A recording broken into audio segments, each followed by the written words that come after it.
Assalamualaikum warahmatullahi wabarakatuh. Nahmaduhu wa nusolli ala rasulihil karim. Sahabat-sahabat Al-Hijrah yang berbahagia, semoga Allah subhanahu wa ta'ala melimpahkan rahmatnya, kasih sayangnya, dan keriduannya, serta melimpahkan rezeki yang barokah kepada kita semua. Amin. Amin. Ya Robbal Alamin. Sahabat-sahabat Al-Hijrah yang berbahagia, pada video kali ini, kami akan mempersembahkan pengajian ilmu tauhid bersama dengan Gus Muklason. Sahabat-sahabat Al-Hijrah yang berbahagia, mari kita simak videonya. Mudah-mudahan kita diberi kepahaman oleh Allah subhanahu wa ta'ala. Amin.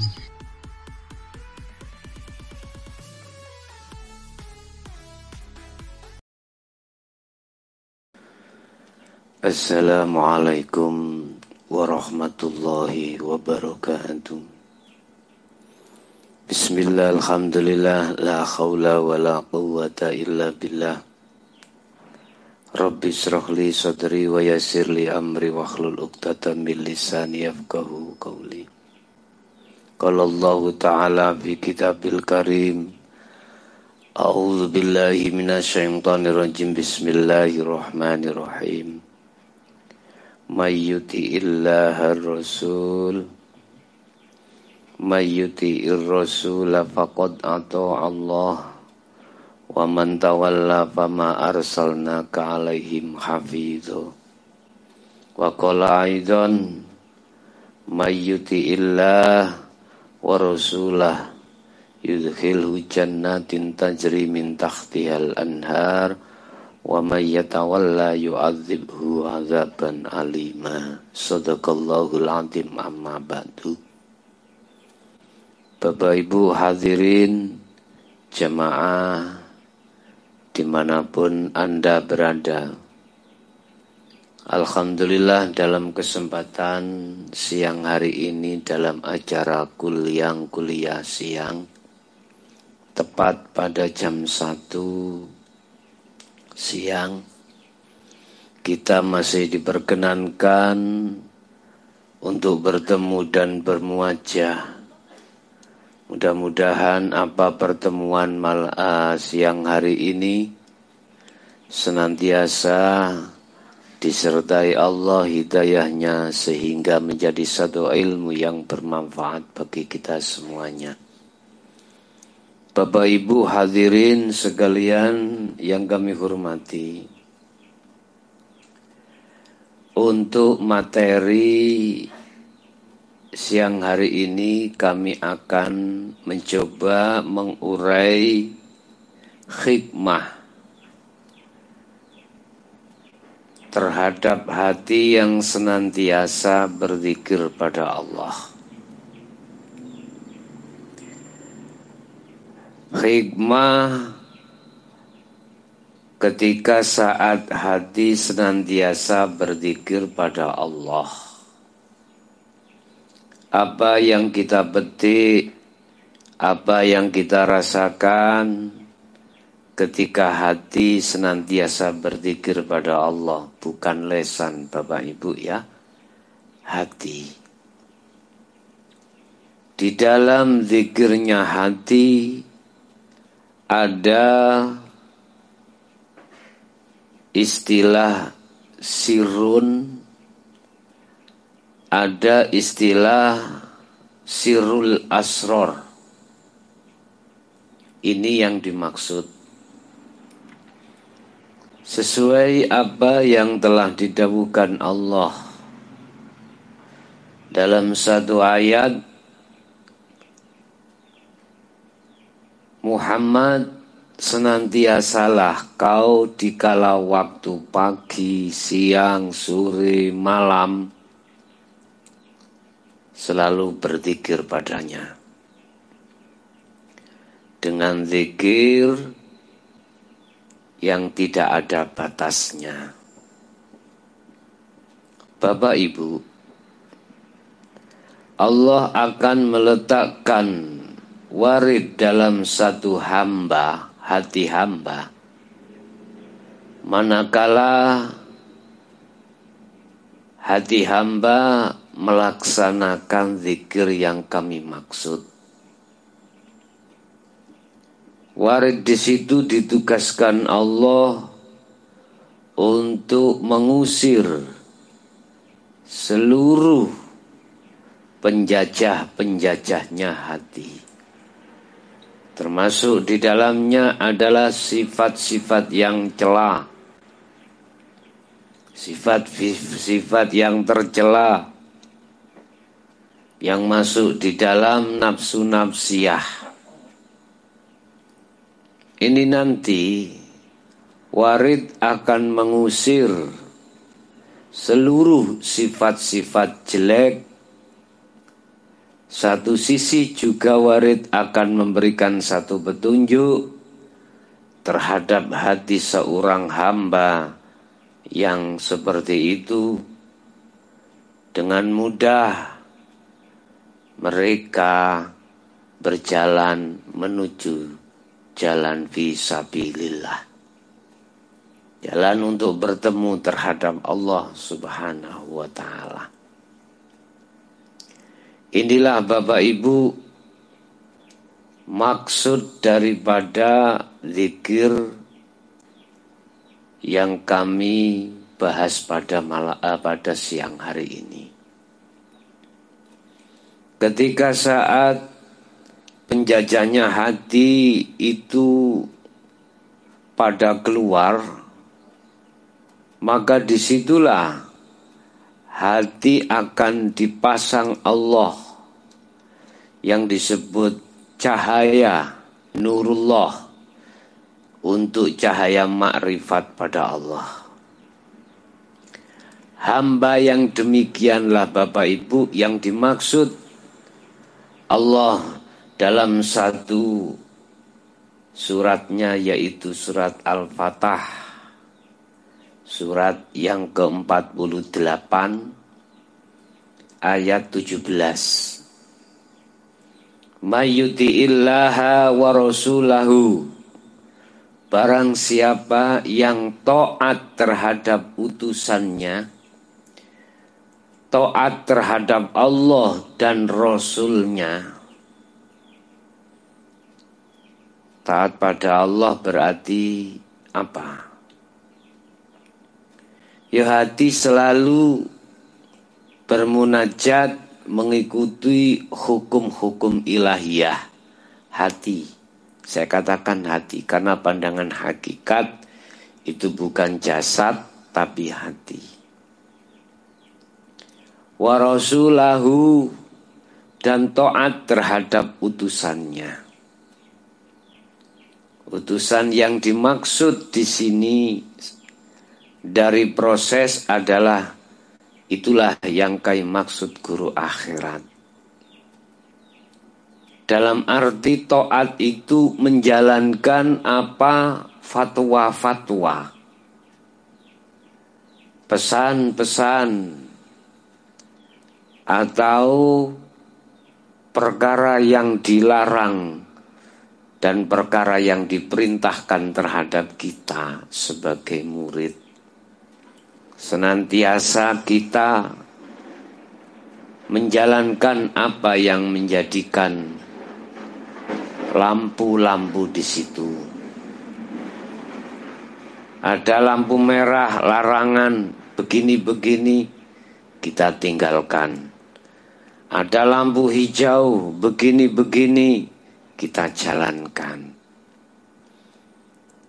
Lah, konteksnya apa? Ajaran Rasul itu satu paket dengan apa yang kami maksud taat pada Allah. Tidak ada Rasul memerintahkan supaya dirimu itu menjadi orang yang kaya raya, tidak ada. Pun juga tidak pernah seorang Rasul memerintahkan dirimu sebagai orang yang sakti mandraguna, juga tidak pernah. seorang rasul diperintahkan Allah untuk membawa risalah yang isinya risalah mengajak hati untuk senantiasa menuju dan bertemu Allah Subhanahu wa taala. Dengan begitu, maka sesembahannya itu benar, tidak di atas jalur yang batil. Bapak Ibu,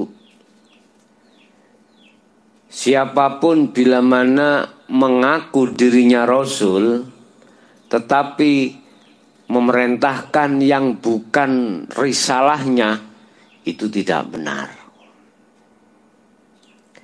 Barang siapa yang taat terhadap Allah Tuhan dan utusan Tuhan, ya, kalau bahasa orang Islam berarti Nabi Muhammad. Kalau bahasa orang Nasrani berarti Nabi Isa atau Yesus, disebut Yesus itu, ya. Dia statusnya sebagai utusan Tuhan yang membawa risalah, yang menjadikan hati penuh dengan penerangan keluar dari kegelapan. Ini statusnya, Pak, ya. Barang siapa mengikuti itu, yudkhilhu, maka Allah akan memasukkan terhadap hamba tersebut kemana? Jannatin tajri min tahtihal anhar, yaitu surga yang di bawahnya banyak air mengalir. Bapak Ibu, maksudnya apa sih ini? Siapapun Anda, manakala hatimu berlaku selalu berzikir pada Allah, hatimu, jiwamu, ruhmu akan menjadi damai, akan menjadi tenang, akan menjadi tentram. Ketentraman itulah yang dimaksud jannatin, ya, beberapa surga. Hatimu tidak mengenal khauf,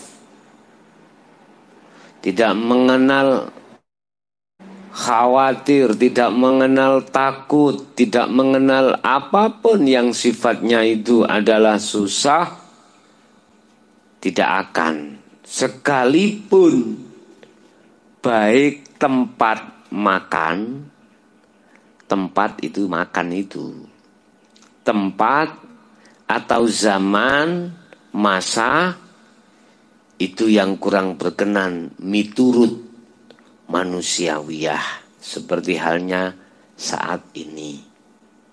Aku yakin panjenengan sedoyo semua Anda tidak mengenal, tidak berkenan adanya COVID-19 atau lebih dikenal sebagai virus corona. Tetapi bagi mereka hamba Allah yang senantiasa hatinya berzikir, tidak akan ngefek, tidak akan takut. Sekalipun istrinya pilek, istrinya greges, dia pun tidak akan meninggalkannya. Tetap dia peluk, tetap dia sayang. Begitu juga suaminya keadaan sakit, dia pun tidak akan goyah manakala hati selalu berzikir pada Allah Subhanahu wa taala.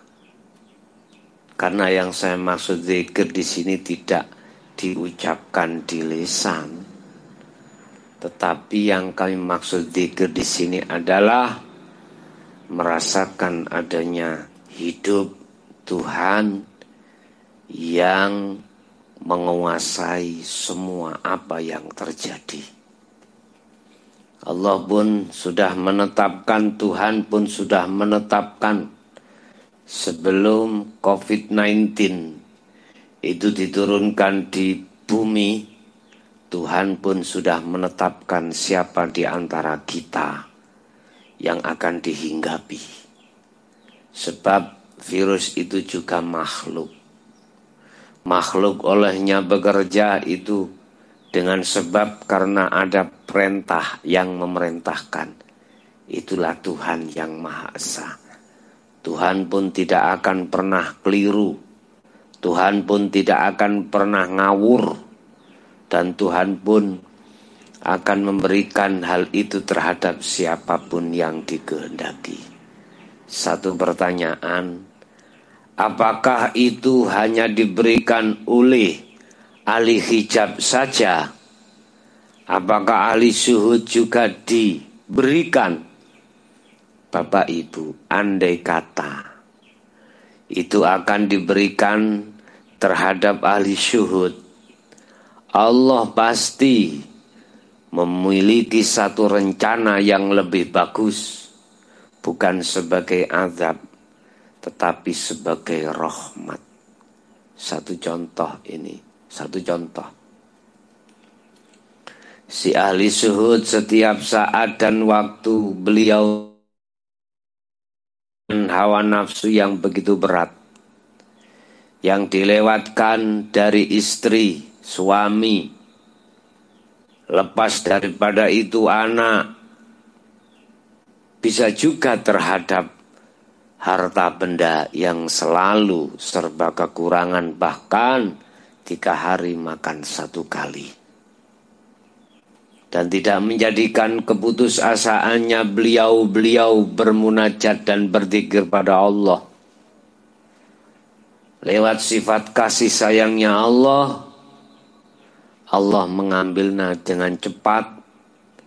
Lewat virus ini pun juga begitu.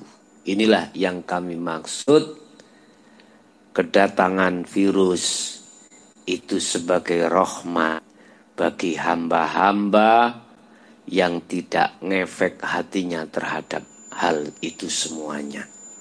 Tetapi manakala ini diberikan terhadap ahli hijab, pasti Bapak Ibu, kebalikan situasi daripada ahli syuhud, pasti dia akan gonjang ganjing hatinya. Kenapa? Karena mereka yang paling mereka takuti adalah kematian. Sehingga mengapa mereka sangat takut itu semuanya? Karena itu tadi, karena mereka takut kematian. Mengapa mereka takut dengan satu kematian? Padahal kullu nafsin dha'iqatul maut. Setiap yang bernafas pasti mengalami satu kematian. Mengapa? Karena mereka hakikatnya tidak tahu jalannya kematian menuju Allah. Wa inna ilaihi raji'un. Satu. Yang kedua, dia khawatir bojone si ayu rek, si enom, si kinclong, ya. Harta bendane masih banyak, terus piye ketok-ketok ngono lho Pak ya. Mana istriku, mana anakku, mana hartaku, mobilku, pabrikku. Wis. Ya itu nanti yang akan menjadi bengok-bengoki ketika nazak itu di situ Bapak Ibu. Takut. Coba kalau dia tidak takut. Coba kalau dia tahu jalan menuju kematian, dia akan pernah takut. Ibarat kita bepergian satu tempat. Tempatnya kita tidak tahu, jalan menuju alamat pun tidak tahu. Dan kita tidak tahu alamatnya. Ditambah lagi mata kita buta dan tidak ada yang menuntun kita. Bagaimana kita dipaksa untuk ke sana? Takut apa mboten? Jawaban takut apa mboten? Ya jelas. Suasana gelap karena mata kita buta, jalan tidak tahu. Alamat apa lagi? Subhanallah. Secara otomatis hatimu itu guncang, Bapak Ibu. Aku melaku nang ngarep iki ana gak ngecaki ndase ula. Gak ngecaki garangan kira-kira. Wah, gak ngecaki jurang kira-kira. Loh di situ loh, Pak.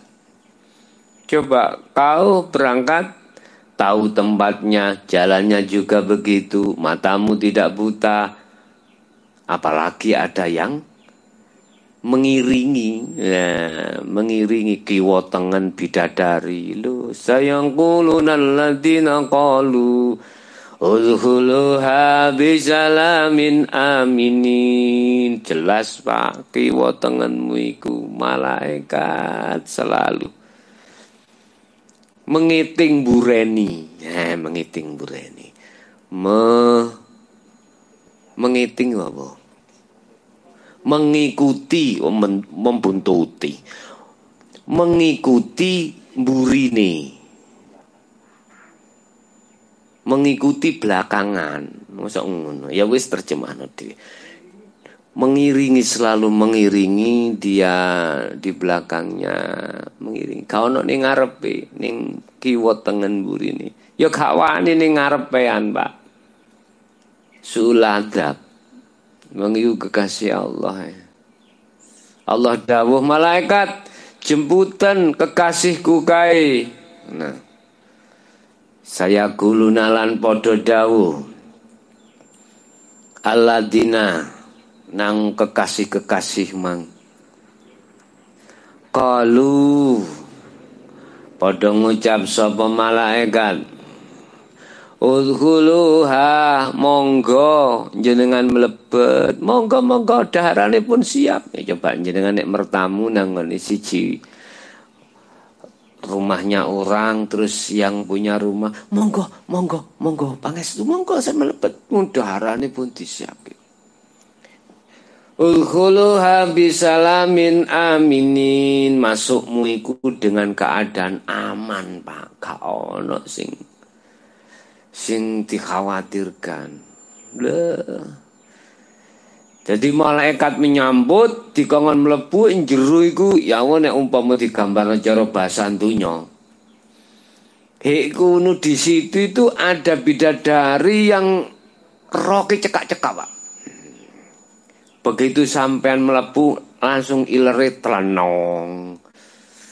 Makanya didhawuhne kalau seorang hamba kekasih iku meninggal dunia, lekas makamkan.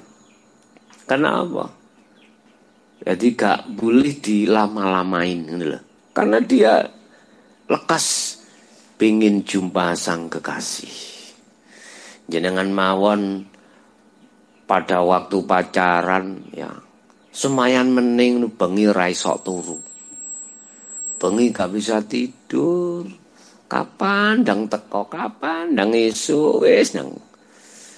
Kate ketemu kekasih iki padha menungsone padahal. Padha nek awak dhewe arep budal mancing lho Pak, bengi wis budal jam pira? Jam 3 wis. Bengi ora iso turu kok. Ndang nang lokasi ndang setrek ngono. Padha jane ngono wis kadoh. Malaikat pada menjemput disuruh Allah, malaikat ya monggo Tuhan jemputin kekasih-kekasihku kae. Udah. Sampai sebagian kaul dikatakan ketika saat sakaratul mautnya kekasih Allah, malaikat kongkon nyisih minggir tak jabuti dewi. Allah ngaten. Tak jabut iki ada satu makalah seperti itu. Tapi nek sing mati ku mang ahli hijab, Gusti Allah malah malaikat ocok-ocoken ngono. Bahasane Jawa ngoten, disiksa. Makanya ada 2 momen orang meninggal. Ketika dia meninggal, dia itu didatangi seorang yang menyeramkan. Sampak wedi mecicil ana wong mati sampak meci saking wedine. Nguasiku. Ada orang yang meninggal momennya senyum. Karena yang dilihat, yang metuis dirinya, menemui dirinya itu malaikat yang memang diutus Allah. Malaikat itu menyenangkan hati. Siapa mereka yang mengalami momen seperti itu Bapak Ibu? Adalah kekasih Allah, termasuk di dalamnya syuhada wassalihin. Itu Pak ya. Senyum, aja heran senyum. Urusan rogo hancur apa gak itu bukan bahasan. Bukan, ya. Jadi mereka yang menjadi kekasih Allah itulah ketika saat di dunia menghadapi situasi apapun tidak ngefek, itu maksudnya jannatin tajri min tahtiyal anhar. Tapi wa may yatawalla yu'adzibhu adzaban aliman. Sedangkan orang yang menentang terhadap ajaran Rasul untuk menuju nang Allah, yu'adzibhu, mongko bakal nyiksa sapa Allahu ingman azaban kelawan siksa aliman kang amat, siksa kang pedih. Ini dunia loh isi tonton Pak, bisa dilihat sudah. Ngadepi corona bingung, iki kok gak kena aku ah. Engko ya apa aku nek mati. Bojoku sik menos-menos, sik semlohe. Anakku sik cilik-cilik. Penggawe aku, hartaku, lho ngoten Pak. Akhirnya kebingungan, imunnya turun, akhirnya mudah keserang penyakit. Nah, iku mereka yang menolak, menentang ajaran Rasul. Dalam satu ayat lain surat An-Nisa, surat yang keempat ayat 80. A'udzubillahi minasyaitonirrajim. May yuti'ir rasulah faqad ata Allah wa man tawalla fama arsalnaka alaihim hafizho.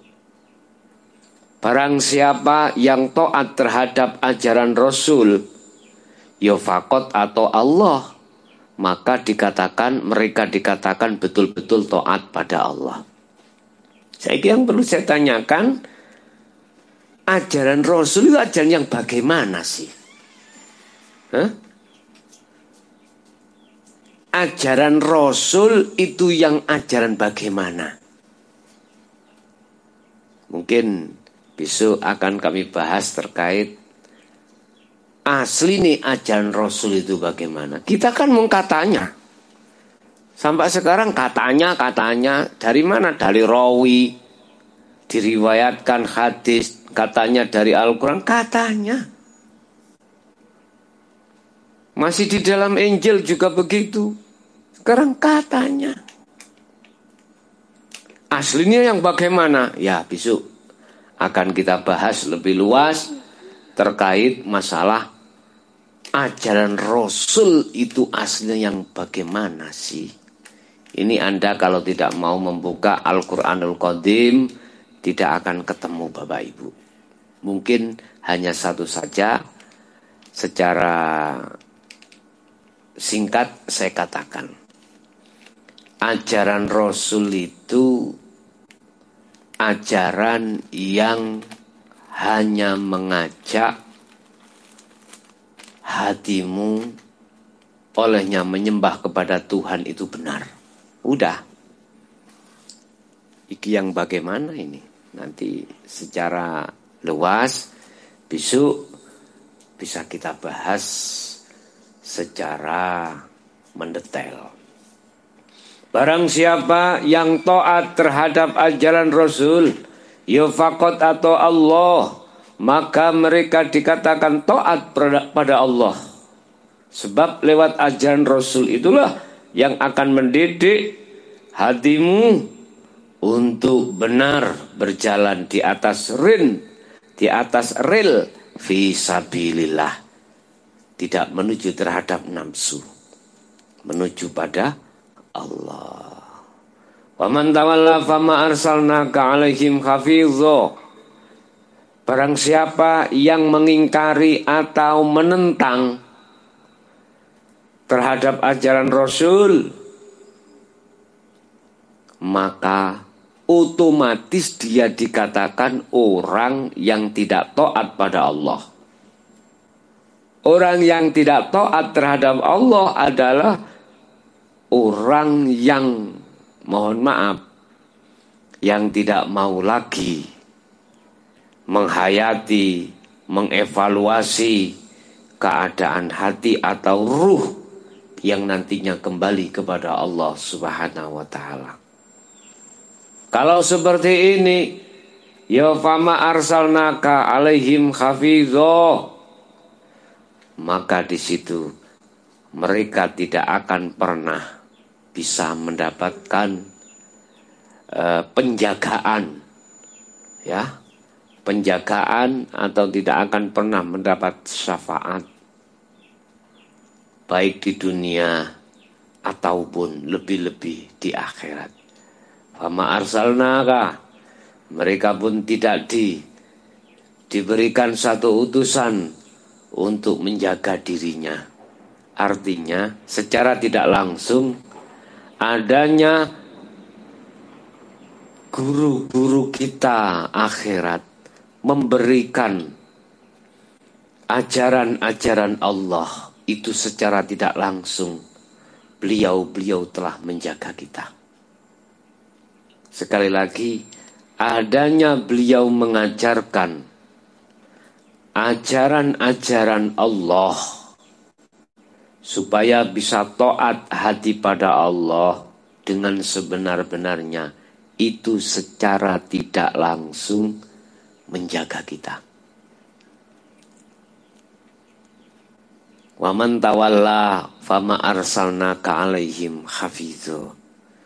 Mereka yang menolak tentang ajaran ini pasti tidak akan diberikan satu penjagaan terhadap dirinya, baik di dunia maupun di akhirat. Di dunia hatimu dicarki Gusti Allah, selalu menjadi teman akrab nafsu atau setan, dan juga Allah membiarkan terhadap setan untuk menyesatkan mereka tersebut.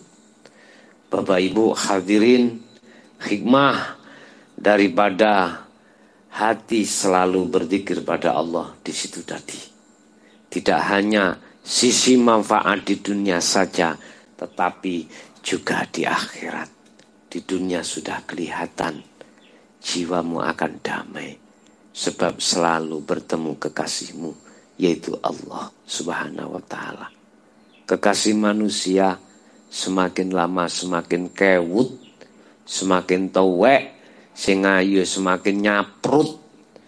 Umur 80-90 ya diwasi ya mburokno, ya. Apalagi dirimu terpengaruh dengan situasi, wah tambah susah. Tetapi coba, kalau yang kau jadikan hatimu adalah Allah sebagai kekasihnya, wal akhirutu khairu wa abqa, kekal selama-lamanya. Beliau tidak pernah khianat, beliau tidak pernah ingkar janji, beliau selalu mengatakan apa yang dia katakan. A, yo A. B, yo B. Ibaratin jenengan tumbas iwak petik kampung, beli ayam kampung. Yang diberikan itu ayam kampung. Bukan ayam kampus ya, ayam kampung. Bukan yang diberikan ayam potong, tapi ayam kampung. Saya ibaratkan seperti itu. Itulah Bapak Ibu hadirin apa yang bisa kami sampaikan berkenaan dengan hikmah manakala hati senantiasa berzikir pada Allah. Semoga bermanfaat. Kurang lebihnya barangkali ada kalimat yang kurang berkenan, saya sendiri secara pribadi mohon maaf yang sebesar-besarnya. Akhirul kalam, ihdinas siratal mustaqim. Assalamualaikum warahmatullahi wabarakatuh.